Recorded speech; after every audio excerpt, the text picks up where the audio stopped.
Hi teachers, welcome to day 4 of week 5 of our very first unit building community. The purpose of this video is to talk to you directly about this particular session, day 4, and how it should flow together. And the reason we do this is because week 5 always looks a little bit different from weeks 1 through 4. So these videos are intended to give you more clarification on the moments of the lessons as you facilitate with your students. So what we'll do is go through the slides together, and then we'll discuss some additional resources that may help you in your implementation. So in the slides, you'll have your beginning introduction slide, and you might use this to remind students of your essential question, as well as what they've been doing, which is putting together pieces on the day 5 of each week to build up this portfolio of work that they are presenting in week 5. You might also review with students the lesson objectives in the pink box. The structure we've been using in the videos is to have students read out loud, so if that's been working for your group, you could have that as well, and just provide any additional explanation for what it is they're expected to do in the lesson.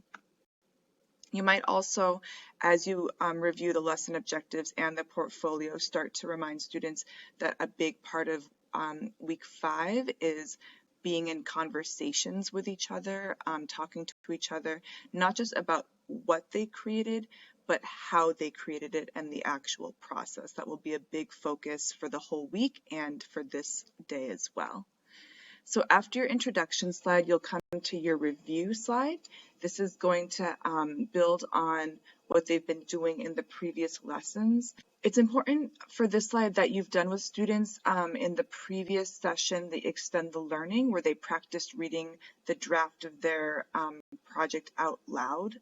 So if they haven't had that chance to practice, you might want to build in that time before you do day 4 with them.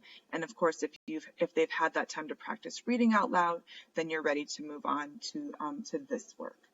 So what they would do with the review is again practice reading the final draft of their writing and presenting what they did. And then you could direct them to these sentence starters in the green box. This is again language to help them start with their presentation.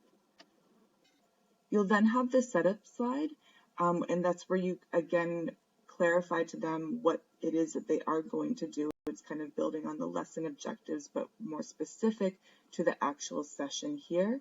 So you will want to emphasize with them that they're having an academic conversation. Academic conversations are going to be happening throughout the various units. This will be their first time doing it, but it will not be their last. So go over with them here kind of what is part of an academic conversation, kind of expectations for them and for the group. And then below you're going to have in the orange box the purpose. This is going to re-emphasize again that they are presenting not just what they made, but also how they made it, the process. And it will be about having those conversations, speaking to each other and sharing. Next, you'll have your workshop slide, which is a scaffold for their academic conversations. On the left in the column with the yellow title will be questions that they can be prompted to ask each other to get responses and move the conversation forward. On the right, under the green title, they're going to have suggested language for responding to the question. So if they hear the question here, they feel stuck, then they can call upon these sentence starters to help them begin to express their thinking. So again, this is really providing some extra structure to those academic conversations. And finally, you have your closing and connecting, and this is going to be a session where you can choose whichever one of these options is going to work best for you and for your students. So let's also review quickly some scaffolds, some resources that you will have that could help you with your facilitation. So the first, as usual, we have below our notes for teachers with additional tips and suggestions.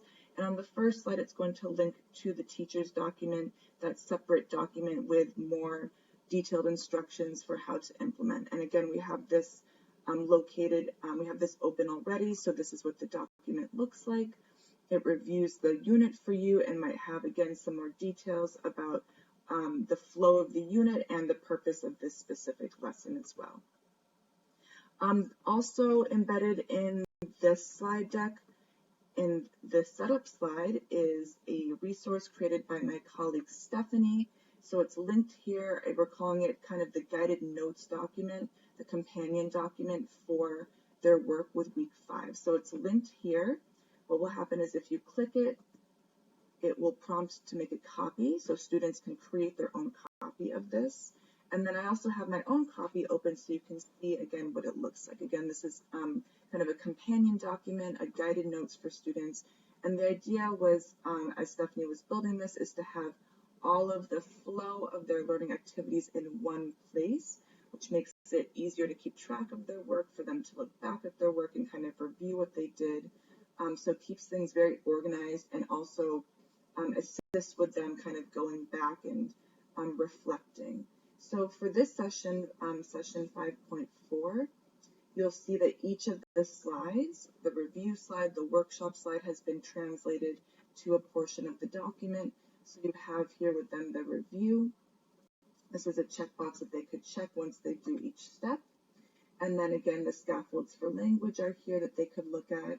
The academic conversation scaffold is located here, again with check marks of students, if this helps students keep track of the flow of their conversation, what they still need to do to participate.